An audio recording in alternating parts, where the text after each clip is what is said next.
वाईट वेळेत साथ सोडलेल्या लोकांकडे लक्ष देऊ नकोस.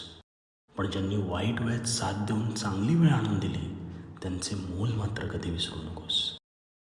आणि अडचणी आयुष्यात नव्हे तर मनात असतात.